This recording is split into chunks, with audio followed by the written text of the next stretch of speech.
Yeah. Woo. Need a microphone? Yes. Oh, B. Will. Oh, I go on, gal. Oh, man. Check. There we go. Yeah. Will.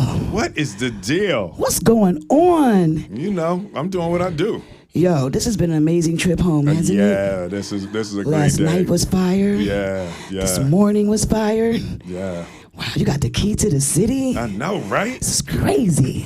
You know? First of all, thanks for, out of all the things that you're doing, to take a little time to talk to your sister. I appreciate you so much. No, it is my absolute pleasure. All right, I wrote some questions down because I was serious about this interview. Okay, all right. And I checked with Charlie Mack to make sure they was legit, because you know. Charlie, you run him by Chuckles. He had to, because he was extra. Yeah. And you know how he was like, don't ask that. Ask that, don't ask that. I got a question to start things off before we even get into based on a true story. Is there a song from back in the day that was like, you know, when you heard it, you made that ugly face because it was just song, and it just made you like, you know, from the old school hip hop era? Old school hip hop, yeah. Probably Rakim used to do that to me all the time. I said I was right. Yes. Yeah, Rakim, you like I know you got soul, or check out my melody, you know, something like that.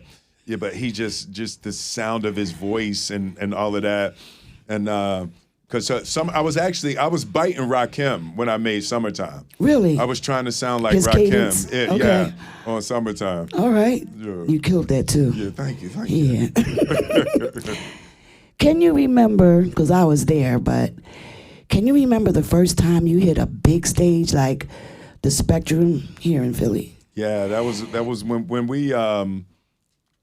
we came back to the Spectrum. We hit the I think that picture was like the first time we came back. We had gone out and been away for 6 or 7 months. We had only ever performed in Philly, and then Girls Ain't Up for Trouble came out, and we went out, and this picture's from the first time we came back home, and we had a gold album. And couldn't tell us nothing. We got presented the gold album at the Spectrum. Yeah. And that was like, that was the first wow, that's really Is that big. the feeling? That was my question. How did you feel? Yeah, that moment, there's something about coming back home where you get a better sense of where you are and what you've done. You go out in the world, right, and then you come back home and you get a sense of, have you gone left or right, or did you grow, did you shrink? And coming back home is a good way to test. And coming back home with a gold album was really so dope. Yeah, that was fantastic. All right, we all know Will Smith, the movie star, the international movie star, but I would imagine global icon. Yeah, you are. Trailblazer. Academy Award winning. Yeah, a pathfinder, a man above men. Movie sets have to be way different than performing on stage. Yeah. Which one are you more comfortable with? So it's interesting. So there's nothing like being on stage when a record starts that people have been waiting to hear. That energy that comes up, when people hear drums, please bring it, and it's like, like that feeling. There's nothing like that feeling. And a movie set, what's really different on a movie set, like you're playing a character, right? So it is you're using pieces of yourself to create a character. But with music, it's like it's all you. It's my personal thoughts and my personal feelings versus being a tool for a director and a tool for another story. It's me giving my testimony when I make music. So it's a different thing, and it's great. I think I spent more time cultivating my talents as an actor right? So like I And music comes elevated naturally. and music it comes more naturally, but I'm feeling good. Now is like the first time in my life I'm actually really cultivating the poetry and what I'm saying be exactly what I want to say, exactly the way I want to say it. So I'm actually focusing on music the way that I always wanted to right now. So I heard you say last night that you've spent the last 3 years just really digging inside yourself Yeah. and figuring some things out. Yep. Hence the reason the project is called Based on a True Story. Yes. Does it really reflect, when we hear this on Friday, are we going to learn a little something more about Will that we didn't know before? You know, I think that the essence of a person, you get it. Like you just when you feel somebody, you have a moment, so you get a good understanding. So I think for the most part, yeah, I've been in the world and famous for over 3 decades. So you kind of have a sense. We watch somebody for 30 years, you got to kind of a little bit of a sense. They might surprise you every once in a while. You know, but for the most part, after 30 years, you have a sense of who somebody is. I think what this album will really represent is there are new things that I discovered as I started to really take an honest look at myself, and I started to, not only show the greatest parts of myself, not only show the parts that I think will make people like me, to actually start to be honest and like give my real testimony. I think that the songs will represent a new flavor. And it's, because there's a lot of things in here that I talk about that I didn't even like really know about myself. There's some cuts that I like over others. I think the whole project is amazing. Mm-hmm. First Love, though. First Love, yeah. Who or what are you talking about? So Yeah, I'm being newsy. I'm saying, I mean, if you're bringing stuff up, because like in this picture, I was in love with B and she loved Jeff. She had a crush on Jeff. So I tried, I tried to make my move, and she was like, "Boy, go ahead somewhere." She Boy, felt did I make a big mistake, right? Damn. Could have been Jada. What? Speaking of the family, Will, seriously, your children are into music. Yeah. How do they feel about their dad's new project, and do they ever come to you for help or advice?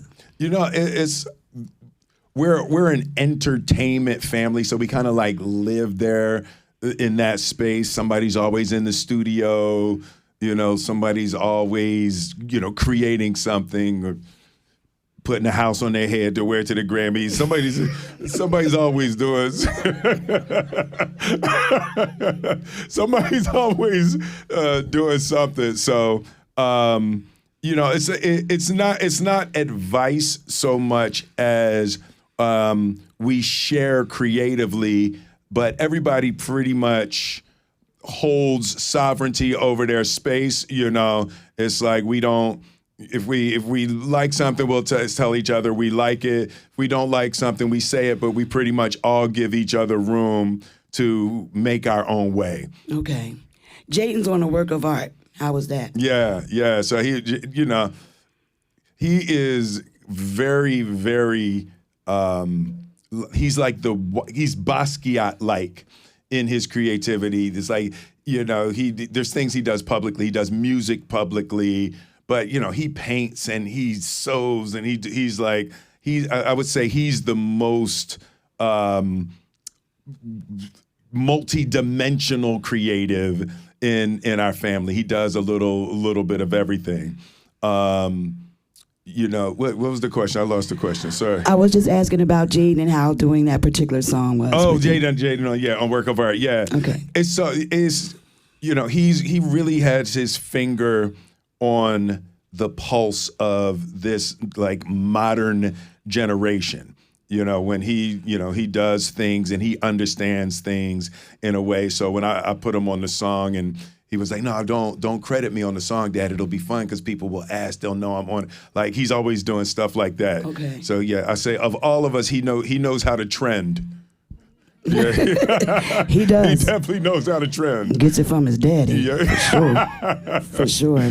You're about to go on your first ever tour. I know, it's crazy. Like 2 decades after Lost and Found. What in the hell are you thinking of? Why? What are you doing?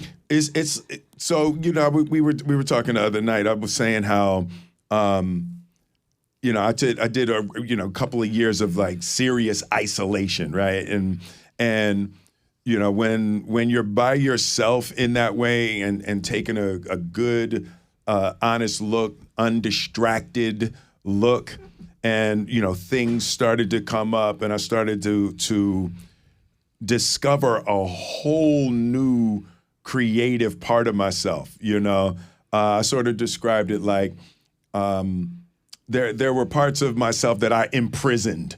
Right, there were things I wasn't allowed to be publicly. Right, so I wasn't allowed to be sad publicly. Will Smith is happy all the time. All the time, all no the problems. time. So I wasn't allowed to be sad. Wasn't allowed to be angry. I wasn't allowed to be scared. And I just shoved all of those things down. And I sort of describe it as I started to look at those things in myself and admit them to myself, it's almost like they rose up, and it's like there was a hole under my anger, and inside that hole was this great, abundant well of new creativity, right? By ignoring those parts of myself, I was actually ignoring really creative, new, deep aspects of myself. And as I started to address those things, the negative parts that I was scared of gave way to like ridiculous, positive creativity. That's so dope. Yeah, it was a really interesting revelation that there was so much more in there if I would just not be scared to look at myself, not be scared to be with those parts of myself that I didn't like. And the more I got comfortable spending time with it, the more it gave way to gifts. There's so much gifts. There's so many gifts right at the center of that place inside yourself that you absolutely don't want to go. Right in the center of the problem that you absolutely do not want to face. There's crazy gifts after it's a hellish lean in. It's a hellish lean in, but just getting through it, it gives way to like the deepest, most powerful essence of yourself. And it's like you become twice as big when you can handle those parts of yourself, the trauma you didn't look at when you were little, the all of those things. When you actually take a deep breath and get the courage, and you be like, it might kill me, but I'm not going to be scared of it anymore. It's like being on a diving board at Kelly's for the first time and you just jump. Yeah, you jump. No, it's definitely like a jump. It is definitely a leap of faith to say I'm not going to ignore any parts of myself anymore, and right. I'm going to. And it's not like you don't get rid of the things; they become your friends. Right? So like I spent the last couple years, for example, like looking at, I never admitted that I was mad, right? And what were you mad about, Will? We've talked about, it's funny because you asking me questions you know the answer to. It's funny. No, I'm just every time. That's just funny. No. No, this is funny because we know each other. So, because you don't need the interviews for everybody else. No, no, but so like I grew up in a house where my father was abusive to my mother. And so as a little boy, I just always felt like a coward because I didn't do anything, right? So it was like I let somebody beat up my mom and I didn't do nothing, So I always had the sense of like being a coward, and I just pushed it down. And then it was like I just had to admit that I'm pissed. Like, and I didn't like feeling that way about myself. Like, and it's like nobody can love you out of that. If you thinking something about yourself, it ain't nothing nobody else can do. In my most private moments, I thought of myself as a coward, right? So it's like, when I finally, I know that now, but when I finally looked at it and really just like admitted to myself that I was mad. And then what happened is like, looking at my rage, and it was almost personified. It was like it was its own person that could grab the wheel of my life. And it's like once I like made friends and we talked, and it was like I admitted, it was like, dude, what are you mad about? You're successful, you have all of this, you have all of that. And then I had to really be honest with myself that with all of that stuff, the reason I did all of that stuff, because like deep down at the core, I feel like a punk. I feel like I'm soft, and then when other people say it, now I'm really mad that they said it because I think it, So it was like the process of like just really dealing with it, and then getting on the other side of it. It's like right now, that I still have that energy in me, but that energy is now passion. Okay. It's power, and because I've dealt with it, I can call on it when I need it. He's not going to just grab the wheel and drunk drive through my life, So, but, it's the same thing with sadness. It's the same thing with confusion. And the big one is, because I've talked to a lot of people about it, the big one is fear, and that was the thing. It's like, life is scary.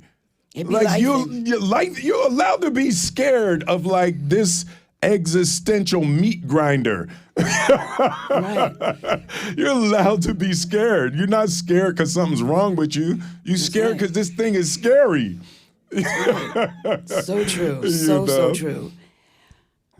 Okay. Sorry. It's okay. That was a long answer to a short question. Listen, I got you for the next. You see, I'm keeping time. Because your mom already told me what time you had to leave. So. By the way, it's funny. I'm going to just interject and say this. My first question today was actually going to ask you, how's Miss Carolyn? Because she's my favorite Smith. Yeah. No disrespect to any of you, but she called me yesterday, answered the phone. Hey, Miss Carolyn. Hey, Busy Bee. I can't wait to hug you tomorrow. I'm like, you're here? Yeah. You came home? So hyped. Yeah. Like so hyped. And she told me after I got finished dealing with you that I had to come over and sit with her for a while and she wanted some me time. So I will definitely be over to the crib to do that. Yeah. Now my mom, she's the best. Yeah, she came. So, so she was like never leaving Philly. She was never. like, she told like, me I'm not leaving ever, Philly. ever. Not ever, ever. She told me last night why she changed her mind. Yeah, so she came out to L.A. and she had a scare and she got sick. And, she told me. She had to have an emergency surgery and then she couldn't fly for 4 months. So she was there, so she was in L.A. and she's staying at the house and she was like, I just realized when I'm in L.A., I see my grandkids every day. She did say that. She said she had more grandkids out there than she had here. Yeah. She also told me that you guys did not give her a decision. I said, was this your decision? She said, no, it wasn't. She said, I went to this facility and all the kids were there and they was like, oh yeah, by the way, this is where you're going to be chilling for a minute. Yeah. And y'all didn't ask her. Y'all told her what was going to happen. But the relationship with you and your mother is something that I admire, and I was so tickled last night because last night Will was doing an interview and he kept saying the F word. And every time I was he said saying it, that other people were saying he I was saying the I F said word. And every somebody time else it came said it, I was out his repeating mouth, he it. was saying, sorry, mommy. Sorry, mommy. Which lets us all know that is the way you were raised. Yeah. You spoke on it this morning about your grandmom, the grammar. I think it is a big part. Miss Carolyn is a big part of why you are the way you are. She raised you well. Yeah, no, that's definitely. That's my heart right there. I know that's right. Mine too. All right, I got a dumb question. I follow you. I'm one of the 69 million people you have following you. I looked today, 69 million on Instagram. It's crazy. That's wild. I've been keeping up with, I get a daily dose of Will on a daily because it's my laughter, it's my happy place. I love to see you be you. Yeah. It makes me feel so good inside. And I've been watching you, and, like a normal day for Will is, clowning Mark Anthony because his boat broke down, or teaching DJ Khaled how to do some steps because he can't step, or you and Tatiana going back to the craziness of the dance and anxiety. And does Will Smith ever have a normal day? Like, have you ever been to an ATM? ATM. To get money out? That's a machine you put a card in. Yeah. Ever? Don't lie. Okay, no, I'm just, I probably 35 years ago. Okay. Yeah. Do you even have a debit card? That's a no, right? Definitely not. Definitely not. Okay, so like... I've heard of those. Yeah. I have a couple in my pocket. Wait. Have you ever been to Costco's? Costco's. I have not ever It's like been a to big Costco's. store where you buy big things in bulk. Yeah, now I imagine that the costs are codes. So basically, there's a staff of a staff of a staff that handles all those kind of things for you. Yeah, no, it is... like if you got mad and left the crib and you jumped in your car to drive down your long, winding driveway and you realized you didn't have any gas, what would you do? I would call somebody to come gas it up for me. I know that's right. Yo, Jolly, can you come meet me? Yo, I got no gas. I'm on the corner of... Okay. All right. No, you know what happens, though, is it's like, for probably the past, 15 years, like, I've been, like, totally recognizable, right? So it's like at any moment, like, everybody in a place will recognize me, so that can be that, I feel good about it, like, because I always feel like if something really went down, I would get help, right? But as you saw, like today, it can definitely get out of hand. It can. Yeah, so it's like it was crazy this morning. Yeah, when I do drive by myself, but like I won't like stop and go to a store or something like that. But I definitely drive alone. Okay. You've won an Academy Award. Yes. 4 Grammys. Yes. A SAG Award. Mm-hmm. Several NAACP awards. Mm-hmm. Does having the street named after you this morning hit you any different than the rest? Yeah, a street being named. That's it's the damn bridge where we walk to go to school. Yeah. It's crazy. Yeah, that's a real, and the name of it was the thing that really hit me. It was like Will Smith Way. And what I liked, and it really made me get reflective about what is the Will Smith way? What is the way of building a life and, cultivating a joyful experience in this place? What is the way that I want to stand for? So that was a really, the naming hit me in a way, and my mother being there, was very powerful for me, for her as part of the creator of the Will Smith way. Exactly. I had my street named after me a couple years ago. And whatever, B. Yeah, I was before you. Yeah, welcome to my club. But the thing that I missed the most... Hey, we wasn't even talking about your street, B. Listen, the thing I wanted to point out is I didn't have my mom. I didn't have my mom is what I was trying to say. Oh, wow. Yeah. So I wish she was there to see that moment. So yes. I'm a little bit jealous of you for having that. Wow. Yeah, because I just thought about all the hell I raised on that block. I know, yes. You know what I mean? Yeah. Like I was looking on Will Smith Way today, and I remember when the Holly Hoes jumped me on that very bridge. And it was a gang down the bottom. They jumped me. Yeah. It was a whole thing. Anyway. No, getting jumped is like part of growing up here. It is. It's part of the fun of this, It is. I wrote down some memories. Brother said, wait, hold up. The interview was going so well, Will went left. I was so with him looking at my interior stuff. Place. Getting jumped is not a fun part. I wrote down a couple memories, my favorite Will Smith memories. I want to know if you remember this. The day we were in New York City in Times Square, the Marriott, when Jeff won the World Supremacy Contest. Yes. I was told that the two of us jumped over a table and lost our mind. I wish we had We videos. was acting crazy. So it was like hip hop in Philly wasn't respected in New York. They like looked down on us. They talked crazy, and we mobbed up there. It was the battle for world supremacy, and it was the first time a Philly DJ had been invited into the battle for world supremacy. So we mobbed up there, and they don't know who Jeff is. They don't know who we are.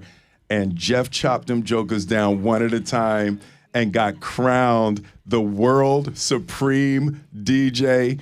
And we went crazy. Bananas. When he took the basketball out, we went it was crazy in there. We went crazy. They was like, them Philly jokers can't come back. You know, it's funny. So we did come back, and we won the next year with Cash Money. Then we won the third year with Miz. At that point, they said that I was swaying the judges. And that, no, seriously, by the third year, they said I couldn't be a judge anymore because I was intimidating the other judges. So they let me be the host, but I couldn't judge anymore. He's like, I was intimidating the judges with my Philly DJs whooping all them asses up there. Like, there's nothing like Philadelphia's turntablism. Yo, that's real. Shout out to my man Touch Tone. Touch Tone. For sure. Yeah, Touch Tone. So we grew up in Winfield, and when I was coming up, going on the other side of City Line Avenue was basically a no-no. Let's just say it was a lot of light people living over there, and we weren't really migrated to that side of City Line Avenue as of yet. And there was this park called Lower Marion Park, and I remember folks would release their dogs on us because they didn't want us over there. I can remember vividly on my bike, and I could feel the dog's breath on my heels chasing me. And the first time Will got some real money, he bought a house where right there. I remember standing in front of your house like, you can't put us out now. Now say something. You don't know what joy, this is from the heart, that brought me. How that just solidified that anything can happen. And that dreams come true. And I was so happy to see that dream come true for you. But then he started having so many parties that we had to leave anyway. Remember, the cops stayed at that house. It got bad. It got really out of control. It wasn't a good look at all. Yeah, 20 years old with money. That was too much power for one man to have. That was a bit much. Another one of my favorite memories is your sister Ellen's wedding, and we're at the wedding reception, and out of nowhere you just say, B, hit the crazy D. And we start doing it. We start doing this dance that a friend of ours named Crazy D did, and people stopped and looked at us like we were crazy. I'll never forget that.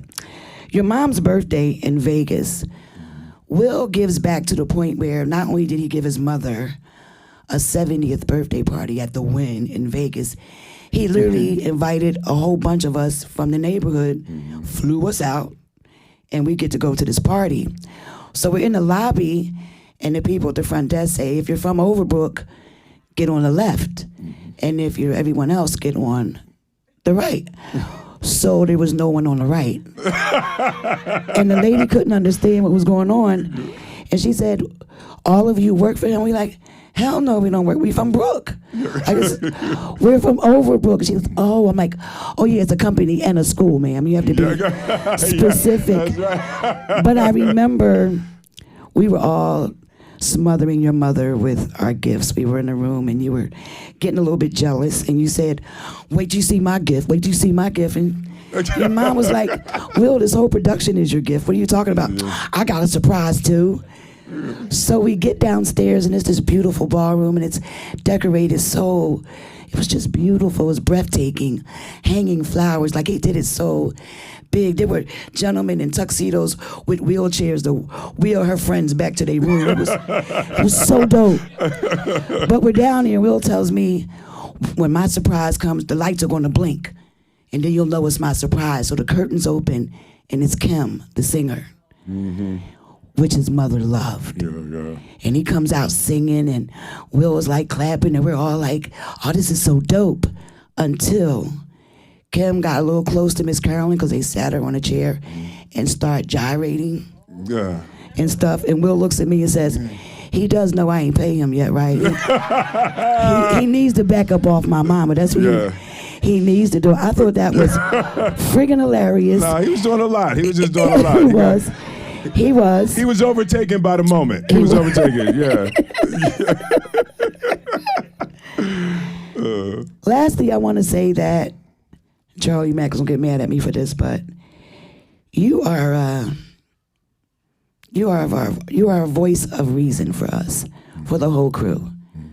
I like to thank you for that, because a lot of times, like me and Charlie, we get into an argument about every 3 years, and it's always you that makes us make up. Isn't that right, Charlie? She's saying that because all I say is, Charlie, Come on, y'all. stop, just leave me alone, Charlie. Basically, that's how it goes down. Why you keep messing with B, just leave her alone. But no, I say that to say that has always been your personality. You're always the cool one, the reasonable one, the level-headed one that brings us all together. My fondest and last memory I'm going to share is my 30th anniversary. You came home. You surprised me on the radio. That was amazing. You brought Jaden. I was crying. It was great. I called your mom because you hadn't done your video for my 30th yet, and you called me a snitch. Said I called your mom, whatever. That's when I didn't know you were coming up to surprise me. But then you doubled back, and you hit the stage. You did What a Man with Salt and Pepper. You did Lottie Dottie with Dougie Fresh. You became a S1W with Public Enemy. I mean, like, you literally took over the show and the stage. I'll never, ever stop being so grateful for that. But I saw something in you that I still see today in this new project, and that is your passion, your organic passion and love for hip-hop. Yeah. I remember that night at the concert, it poured down raining, and I ran out in the audience, and we were wet, and we didn't care, and you were mad that you couldn't go out in the audience because you were Will Smith. And, you know, it's like today, you can't do that. But you were so, I mean, like on this hip-hop high. Yeah. 2025, do you still feel that? Yeah, for me, it is, at the core of it, I love people, right? Okay. So I enjoy people. And, like, you know, everybody doesn't enjoy people, right? So sometimes people enjoy their art. They like doing their art, you know, but don't necessarily enjoy interacting with people around it. For me, it's the other way. I enjoy people first, and I do my art because I like seeing how it lands on people, right?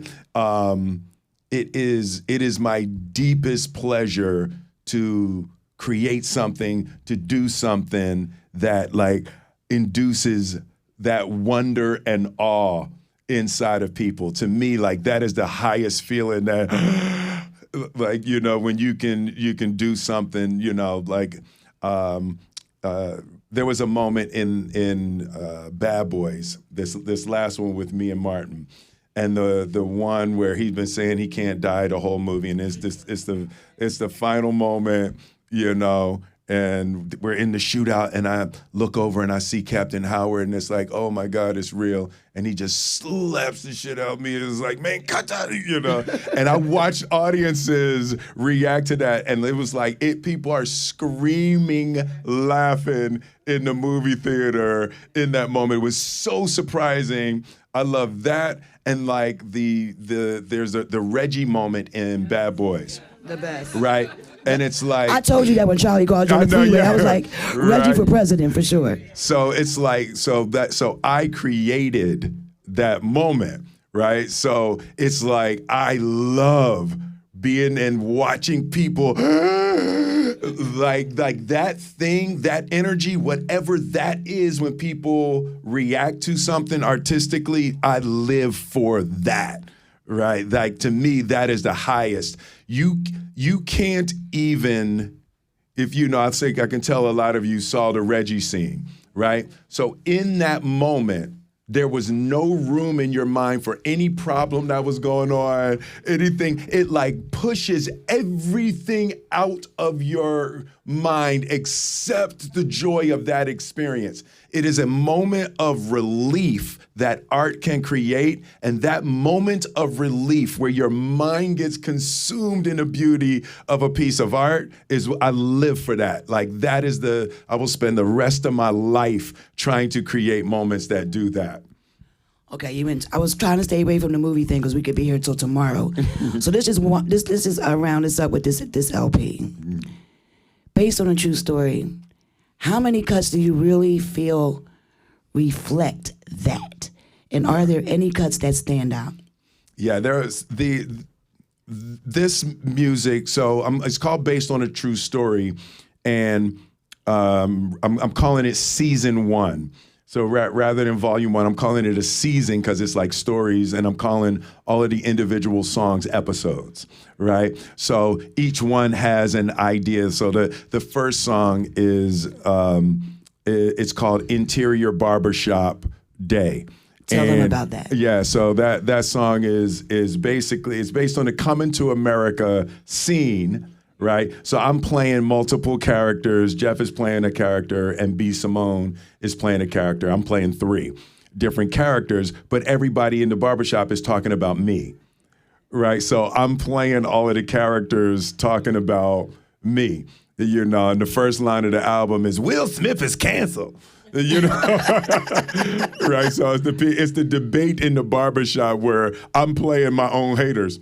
So it's like each song has a theme and an idea to it that is things that I've experienced in the past couple of years. So it was like, these are all of the early songs. These are the first songs I wrote as I, went into my reflective period, and I already have Season 2 finished, so I'm just waiting to hurry up and put this one out so I can get to the next season. But wow. Like, I just have so much I want to talk about. You found a lot in those 3 years, huh? Oh my God. Oh my God. Then.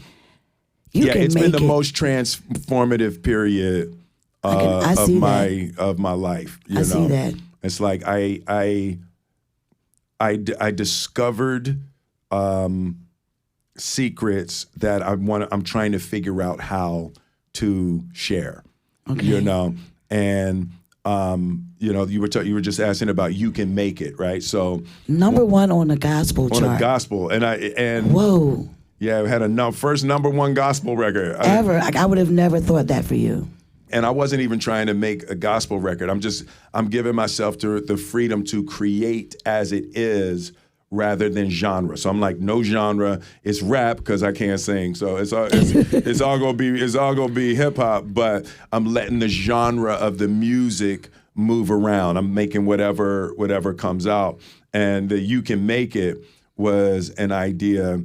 It was like one of the first things that got revealed to me is the idea that life is hard for everybody, and it's not just hard for you, right? And when we're in our individual thing, we think it's just us. Not only is it not just you, it's everybody. That's the human condition. Somebody just went through a breakup. Somebody just got a diagnosis. Somebody just lost a loved one. Somebody just lost a job. There's always something with every single person in here right now. You don't have to know what it is, but there's no assholes.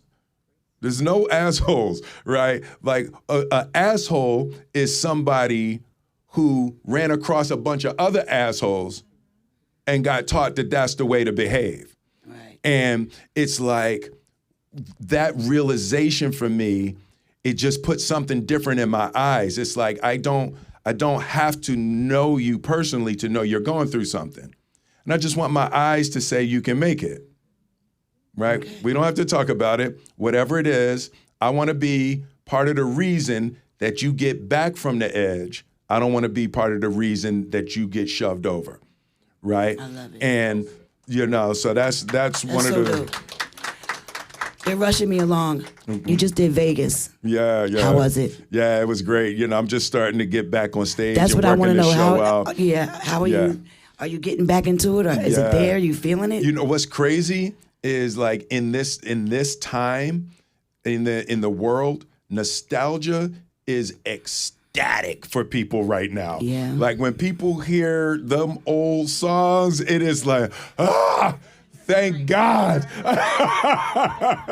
It's thank God. So the way I do it is I mix it up. I open the show like the first like 45 minutes, first hour is I want to make it feels like a old school party, and then I make the gentle transition into some of the new music and the new ideas and things like that. And it's like, people, they're wide open from hearing, brand new funk and summertime and jiggy. And I even do a thing where I play with the Fresh Prince theme.